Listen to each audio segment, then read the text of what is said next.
যেন একটু সকাল করে ফিরে এলে, এই বলি সব ঠিকঠাক আছে তো? কেন? এই তুমি আবার বেঠিকের কি দেখলে? আহা, না হয় জানতেই চেয়েছি, তাহলে ওরকম চেঁচিয়ে উঠবে? বুঝতে পেরেছি, মহারাজ নিশ্চয় তোমাকে দু চার কথা শুনিয়েছেন, তাই তো? তা বুঝতেই যখন পেরেছো, তখন তাহলে খুঁচিয়ে ঘা করছো কেন? আর যদি জানতেই চাও তাহলে শোনো, মহারাজ আমার মাইনে কেটে নিয়েছেন। বলেছিলাম তখন তো আমার ছোট কথায় কান দাওনি। এখন ঠেলা সামলাও। হ্যাঁ, আমার ঠেলা আমি সামলাবো। তাই শুধু এই কথা নাকি অন্য কিছু আছে? অন্য আবার কি? রাজসভায় সবাই বলা কওয়া করছে আমার নাকি শ্বশুর বাড়ি ভরসা, বাকি সব আত্মীয় স্বজন ফর্সা হয়ে গেছে। সব সময় গোপালকে তোল্লা দিয়ে কথা বলেন বলেই গোপাল আপনাকে এত ভালোবাসা দেখায়। তাহলে গোপালকে আচ্ছা করে পেঁচ মেরে দিলেই গোপাল টের পেয়ে যাবে। আমিও তো সেই কথাই বলছি। গোপালের সব সুযোগ সুবিধে পা বন্ধ করলেই গোপালের আসল রূপ দেখতে পাবেন মহারাজ। উমা, এইবার মহারাজ গোপালের হাল করবেন একদম বেহাল। বেশ, তবে গোপালকে একটু ধমক দিয়ে দেখি তারপরেও গোপাল আমাকে একই রকম পছন্দ করে কিনা। আমিও তো সেটাই চাই মহারাজ, যে গোপালের কপালে আপনি আচ্ছা করে তালা লাগিয়ে দিন। এই, কে আছো? যাও যাও সেপাই, গোপালকে আমার কাছে হাজির হতে বলো। ওকে কি করে জব্দ করতে হয় তারপর আমি দেখছি।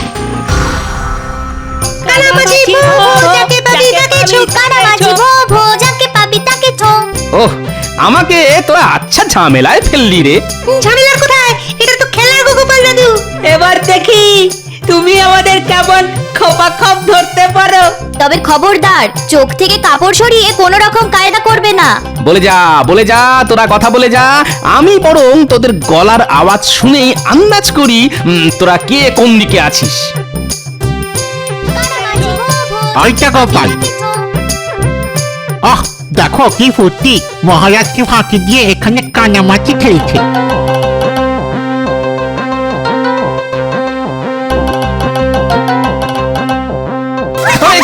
ধরে ফেলেছি বাবা, পালাবি কোথায়?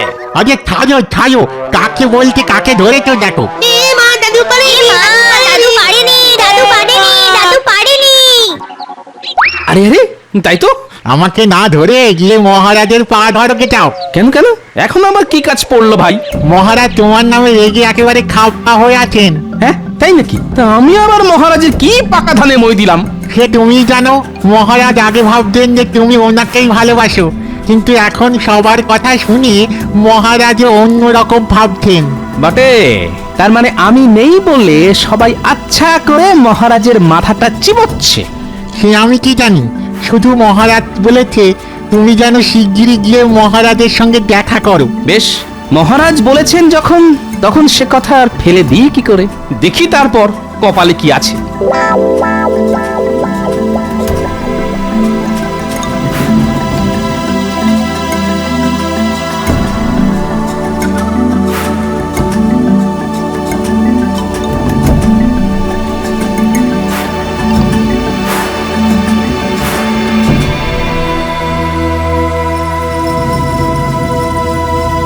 প্রণাম মহারাজ। এতদিনে তোমার সময় হলো তাহলে? এটা কি মামার বাড়ি পেয়েছো যে যবে খুশি আসবো আর যবে খুশি যাব? আগে মামার বাড়ি নয় তো, ওটা শ্বশুর বাড়ি। শ্বশুর বাড়ি? আগে হ্যাঁ মহারাজ, আমি তো শ্বশুর বাড়ি গেছিলাম, আর সেখানে এমন খাতির যত্ন করেছে যে কিছুতেই ছাড়ছিল না। ও পারো বটে গোপাল, হ্যাঁ শেষে কিনা শ্বশুর বাড়িতে গিয়ে মোৎসব করলে। তিনকাল গিয়ে এককালে ঠেকেছে, তবু গোপালের শখ যায়। সোজা কথায় কাজ না হলে বাঁকা কথাতেই কাজ হয়। ওড়াচ্ছি আমি, দাঁড়াও, এবার আমি গোপালের ডানা ছাঁটার ব্যবস্থা করছি। সেই জন্যই দেখছি গোপালের ভুঁড়ি ফুলে একেবারে জয় ঢাক হয়ে গেছে। দেব নাকি তাহলে ঢাক একটু বাজিয়ে? বাজাতে হবে না, এবার যে মহারাজ সেই ঢাক ফাটিয়ে দেবে গোপাল। ও তাহলে গোপালেরও খাতির খাবার জায়গা আছে। সেটাই তো ভাবছি মহারাজ। গোপাল এমন কিপ্টে যে কোনো আত্মীয় স্বজনের সঙ্গে তোর সম্পর্কই নেই, তাই এক শ্বশুর বাড়ি ভরসা। তবে আমার উপর ভরসা করো না গোপাল, এই কদিনের জন্য তোমার মাইনে আমি কেটে নিলাম। দেখ কেমন লাগে।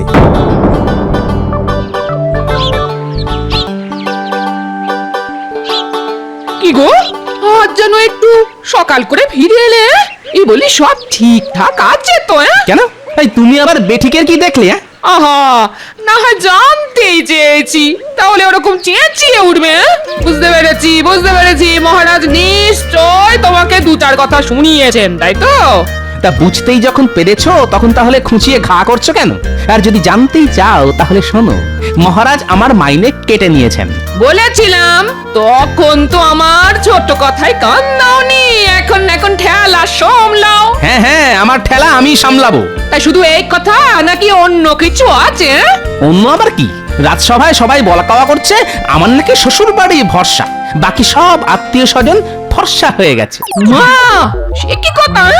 না না না না, তুমি বরং এক কাজ করো। তা কাজটা কি শুনি? তুমি সবাইকে নিয়ে আমাদের মেয়ে জামাইয়ের বাড়িতে গিয়ে ভোজ খাইয়ে আনো বরং। তাতে তোমার বদনামও বুঝবে আর মহারাজও খুশি হবেন। হ্যাঁ, এইটা তুমি ভালো বলেছো গিন্নি। তবে ভোজ আমি সবাইকে খাওয়াবো, শুধু মহারাজকে ছাড়া। ওমা, সে আবার কি? তবেই তো এক ঢিলে দুই পাখি মারা যাবে গিন্নি। চট করে মাথায় একটা বুদ্ধি চলে এসেছে গিন্নি। না না না, এটাকেই কাজে লাগাতে হবে, কাজে লাগাতেই হবে। হ্যাঁ, ও গোপাল দাদু, কি গো তুমি আজ যেন কেমন নেচে নেচে উঠছো? শোন, দাদু মাঝে মাঝে এরকম আনন্দে নেচে ওঠে, এতে আবার অবাক হওয়ার কি আছে? হ্যাঁ না না, অন্য কোনো ব্যাপার আছে মনে হচ্ছে। হ্যাঁ হ্যাঁ, ব্যাপার একটা আছে বই কি। তবে শোন, এ ব্যাপারে তোদেরও একটু সাহায্য করতে হবে। আমরা সবাই রাজি। বেশ, তবে শোন, তোদের কানে কানে বলে দিই তোদের কি করতে হবে।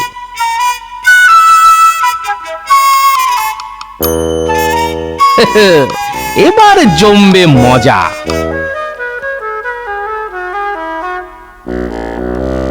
এ কি গোপাল, আজ যেন কেমন শুকনো শুকনো দেখাচ্ছে।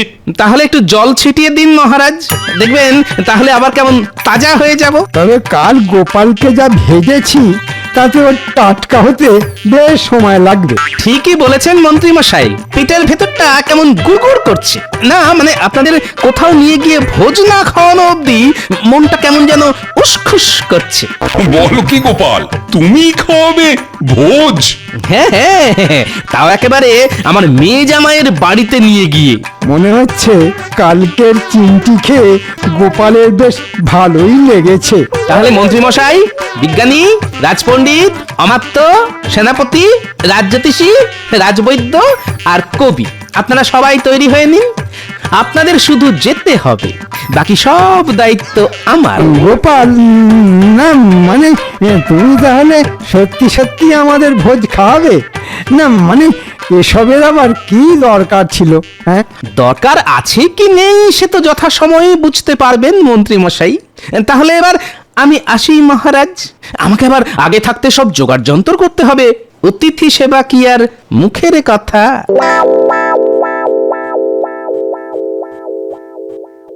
যা, গোপাল চলে গেল, কিন্তু কই আমাকে তো কিছু বললো না। কি করে বলবে মহারাজ?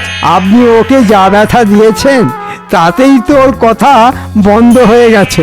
ও, তার মানে আমার উপর রাগ করে ও আমাকেই নিমন্ত্রণ করলো না। একদম ঠিক বুঝেছেন মহারাজ।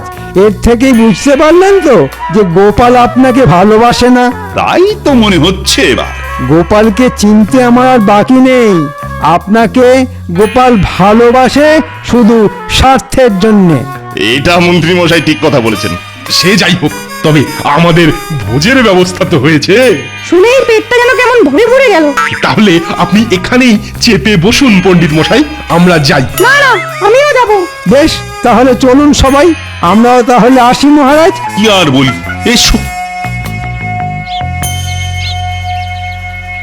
গোপাল ঘটা করে নেমন্তন্ন তো করলো, কিন্তু কোথায় যাব আর কি করে যাব ঠিক সেটা বললো না তো। ওইটাই তো গোপালের চালাকি মন্ত্রী মশাই। তলোয়ার নেই, কামান নেই, চললাম কুটুম বাড়ি ভোজ খেতে। এ আবার হয় নাকি? ওহ, এই মাথা মোটাকে নিয়ে যে কি করি, বলি সামনে তলোয়ার কামানোর কি দরকার শুনি? এই জন্যই শাস্ত্রে বলে কথা কম কাজ বেশি। কিন্তু এখন দাঁড়িয়ে দাঁড়িয়ে মাছি মারা ছাড়া আর কি কাজ আছে শুনি?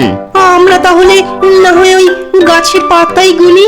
হ্যাঁ, কাজকর্ম না থাকলে তাই গোনো, যত সব। আচ্ছা, গোপাল আবার আমাদের টুপি পরালো না তো? বলা যায় না গোপালের কখন কি মতিগতি হয়। গোপাল আমাদের ধোকা দেবে? অত বোকা আমি নয়। আমাকে টুপি পরাতে গেলে গোপালের টাকেই আমি দুব্ব ঘাস গজিয়ে ছাড়বো।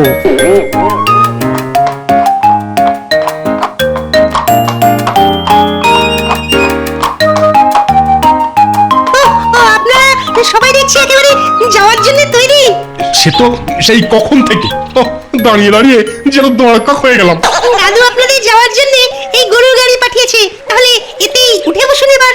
যাক, তাহলে তো বেশ হেসে খেলেই পৌঁছে যাব, আর কোনো চিন্তাই নেই।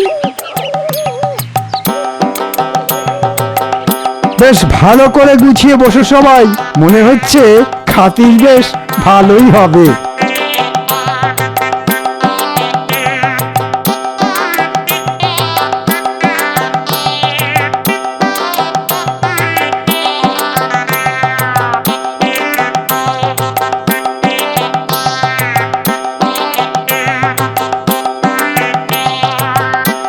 ওরে বাবা রে, আরামের বদলে যে হাড়গোড় একেবারে গরম হয়ে যাচ্ছে।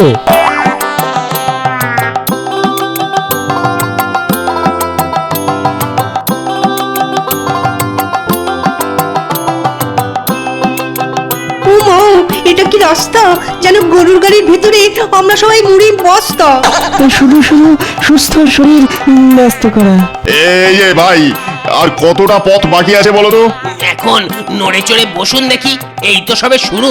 ওরে বাবা, এ বলে কি? হ্যাঁ, এখনো পুরো রাস্তাটাই বাকি। হ্যাঁ, তা প্রায় ক্রোশ দুয়েক তো হবেই। দেখবেন এই হেলতে দুলতে ঠিক পৌঁছে যাবেন। তখন থেকে তো শুধু দুলেই যাচ্ছি যাচ্ছি তো যাচ্ছি। কি গেরা করে পড়লাম রে বাবা।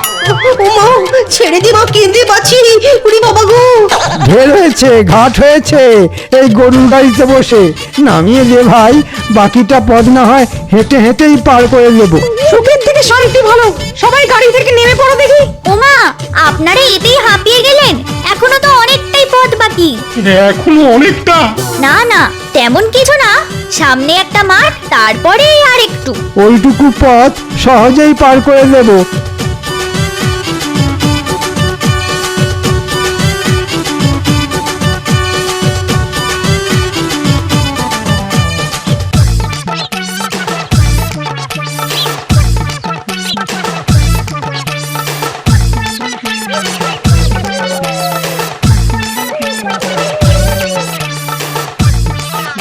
মনে হচ্ছে এই মাঠটা পার হলেই আমরা পৌঁছে যাব, আর বেশি কাঠখড় পোড়াতে হবে না। ওই গরুর গাড়ির বদলে এই হাঁটি হাঁটি পা পাই ভালো। হাঁটি হাঁটি পা পা, গোপাল বলে দেখে যা।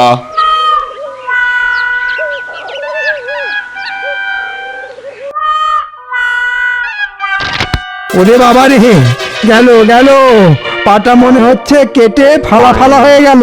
কি হয়েছে মন্ত্রী মশাই? এই বয়সেও কি চোখের মাথা খেয়েছো? দেখছো না পায়ের কি অবস্থা? ওহ, ওরে বাবা, শেষে কিনা পচা শামুকেই পা কাটলো।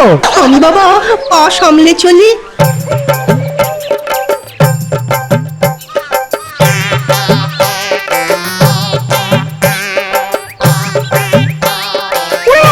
ওরে বাবা, আমি তো দেখছি কাঠটা ফুটে পাটা বোধহয় ফুটাই হয়ে গেল। ওরে বাবা, উফ। আসল কথা হলো হাঁটাহাঁটির অভ্যাস না থাকলে যা হয়। তোমার যখন অভ্যাস আছে তখন তুমি না হয় নিজের চরকাতেই তেল দাও। তেল দাও আর ঘি দাও, আমাদের অবস্থা করুন। ওহ, এই পথ যে কখন শেষ হবে কে জানে। আহা, এই অল্পেতেই ভেঙে পড়ছেন কেন মন্ত্রী মশাই? হ্যাঁ, কষ্ট করলে তবেই তো কেষ্ট পাওয়া যায়। আমাদের জন্য হয়তো ভালো কিছু অপেক্ষা করছে।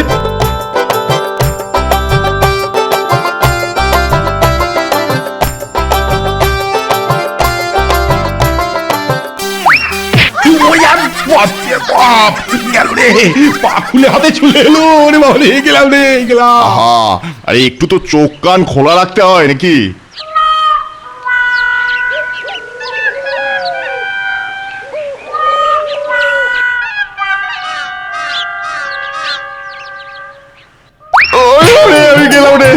নে এবার বোঝ কে কাকে সামলাবি সামলা। হ্যাঁ হ্যাঁ, এবার একটু সামলে নিয়ে বাকি পথটা পার হয়ে যান সবাই। বাকি পথ মানে? সামনেই একটা নদী, ব্যাস ওই নদীটা পার হলেই একটুখানি রাস্তা। হ্যাঁ, এরপর আবার নদী? তাই আমি ভাবি নদীটা পার করতে পারি যদি। নদীর কথা নদীতে, এখন চলো সবাই। যাও না যাও, মজার টের পাবে।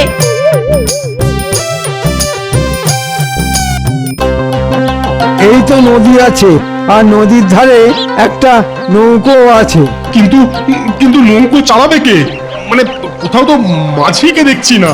যদি মাঝির দেখা না পাই তাহলে নিজেরাই চলো রে। না না না, ওই নৌকো বাবা আমার কম্য না। ওর বাবা, কাজটা কি ভারী, আমি কি পারি? পারি না পারি বন্ধ করে দেবো তাড়াতাড়ি।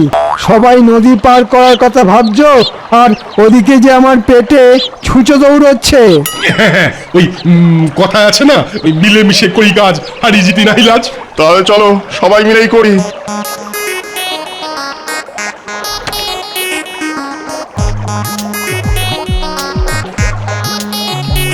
জল লাগাকে হাইয়া।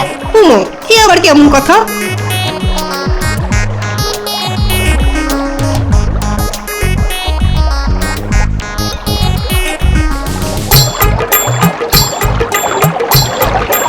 ওরে বাবা রে, গেলাম রে, এবার তো সামলানো যায়। ওরে বাঁচা রে, উল্টে গেলাম রে, বাঁচা বাঁচা, কেউ আমাদের বাঁচা।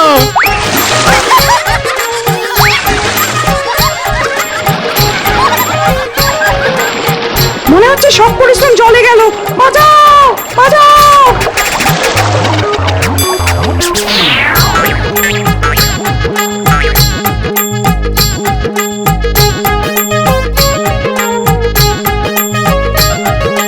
এই তো এবারে প্রায় চলে এসেছেন। এই তো খাবারটা বেরোলেই বাড়ি, এক্ষুনি পৌঁছে যাবেন।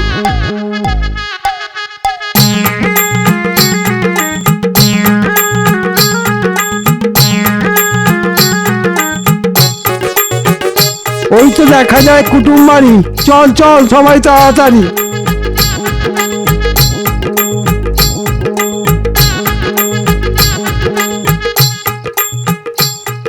ওই তো গোপাল দাঁড়িয়ে আছে। এই তো সবাই এসে গেছেন। তবে জামা কাপড়ের অবস্থা দেখে তো মনে হচ্ছে যাত্রাটা সামান্য মাত্রা ছাড়া হয়েছে। আমাদের যে কি হয়েছে সেটা আমরাই জানি। এখন খেজুরে আড়া বন্ধ করে খাওয়ার কি ব্যবস্থা আছে সেটাই দেখাও দেখি। হ্যাঁ হ্যাঁ হ্যাঁ হ্যাঁ, খাবার তো তৈরি আছে। হ্যাঁ কই রে মা, দে রে দে দে, অতিথিদের মুখে ভাতটা তুলে দে। আহা, অতিথি নারায়ণ বলে কথা।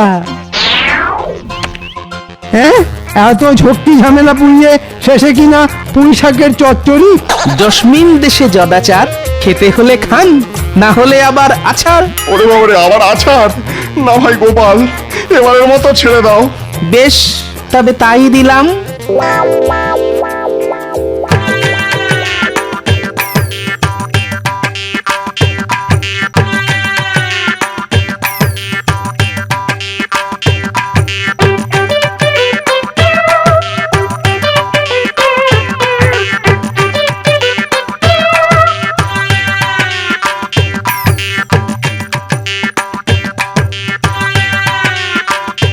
আরে আরে, ব্যাপার কি?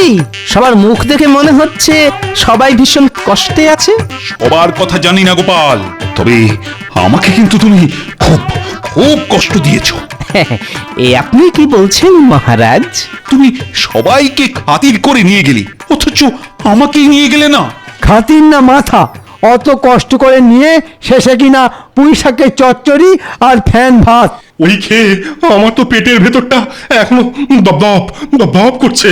ওরকম দুর্গম রাস্তা, খানাখন্দ, মাঠ ঘাট, নদী নালা পেরিয়ে কি কি খাতিরটাই না পেলাম। ওহো, যেতে না যেতেই একেবারে গরম গরম ধরিয়ে দিল। কি আর করব বলুন, যার যেমন সামর্থ্য তার বাইরে আর যাই কি করে বলুন। ওই কথাটা তো আগে বললি হতো, শুধু শুধু এই সুস্থ শরীরকে ব্যস্ত করা। ও, তাহলে বলছো তোমাদের সবারই বেশ কষ্ট হয়েছে? কি আর বলবো মহারাজ, প্রাণ নিয়েই ফিরে এসেছি, এই যথেষ্ট। শিরদাঁড়া এখনো যন্ত্রণায় টন টন করছে। আমার কোনো ওষুধেই ব্যথার উপশম হচ্ছে না। অমন খাতিরের ঠেলায় আমার হচ্ছিল দম বন্ধ, কোনো ভাষা খুঁজে পাইনি, হারিয়েছিলাম ছন্দ। তাহলে বুঝলেন তো মহারাজ, কেন আমি আপনাকে ঘটা করে ডেকে নিয়ে যাইনি? এবার যেন একটু একটু বুঝতে পারছি মনে হচ্ছে। আপনাকে আমি খুবই ভালোবাসি মহারাজ, যেমন আপনি আমাকে বাসেন। তাই আপনাকে আর এই কষ্টে ফেলতে চাইনি। তাই তো দেখছি, থুরি শুনছি এখন যে তুমি আমায় আচ্ছা বাঁচিয়েছো। তবে আপনাকে বাঁচালেও যারা আমাকে নিয়ে রসিকতা করেছে তাদেরকে কিন্তু আমি ছাড়িনি, একেবারে হাড়ে হাড়ে বুঝিয়ে দিয়েছি। মাগো, যা ধরন হয়েছে সে তো এখনো টের পাচ্ছি। কথা বলবো কি, এখনো যে হাঁপাচ্ছি। বেশ করেছো গোপাল, বেশ করেছো। সবাইকে একেবারে উচিত শিক্ষা দিয়েছো। আর তোমার এই বুদ্ধির জন্যই তো আমি তোমাকে এত ভালোবাসি। তুমি যে আমার ভালোবাসার পাত্র। সবই ওই গোপালের কপাল মহারাজ।